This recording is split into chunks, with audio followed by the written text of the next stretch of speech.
Hello, Ryan here, AK Mac, and welcome. So, we've had the latest ATV, and with the Burndown, I just wanted to cover the news on the latest on 3.0, so here it is.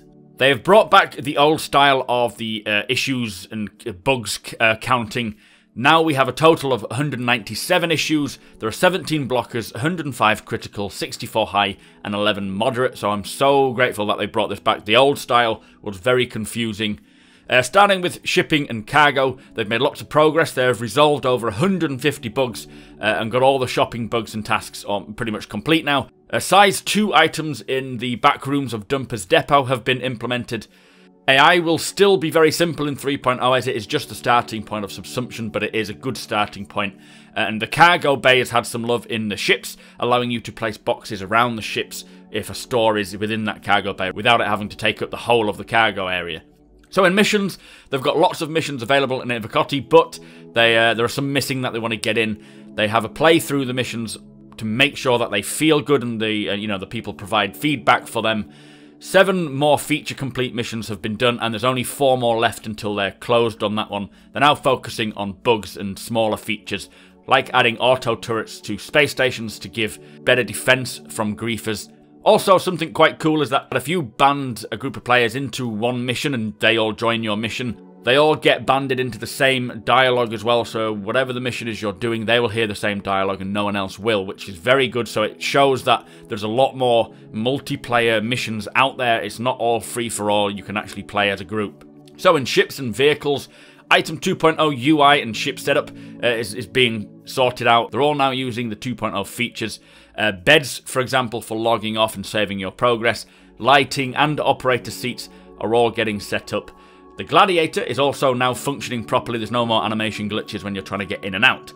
So, in Traversal, they're working on tuning the flight model, which includes optimizing the IFCS and refining the Gravlevs for the ground vehicles. They've made things faster for all ships as well, like the second afterburner, and they've also added more drag in atmosphere too, so hopefully they'll feel a little more like they are planetside.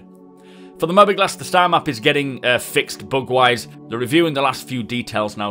It's basically just a small list of small polished tasks.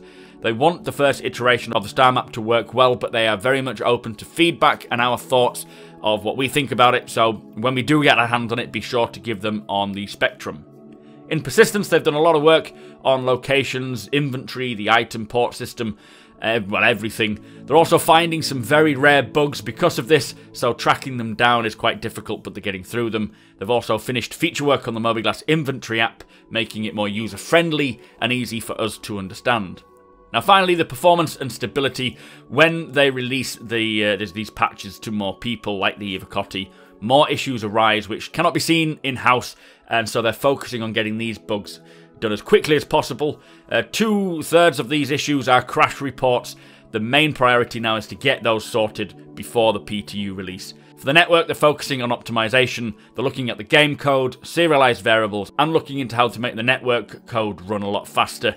The player count is working nicely. We've heard about them increasing it to 60. He said it all scales nicely, so they can just keep increasing things slowly and just keep repeating that until they get to a point where they think it is fine or it needs better optimization. So that sounds very exciting. Anyway, it's looking very promising now for a PTU release before Christmas. It's not set in stone. I'm not saying it will happen, because obviously killing bugs can reveal new ones, but it can also fix many more. I am hoping that this progress continues at the rate it's going at now, and then we are in a good chance of getting a release PTU candidate for Christmas. But we will see. Check back this Sunday on Star Citizen Sundays. I'll take a closer look into the production schedule for a closer look at 3.0's release.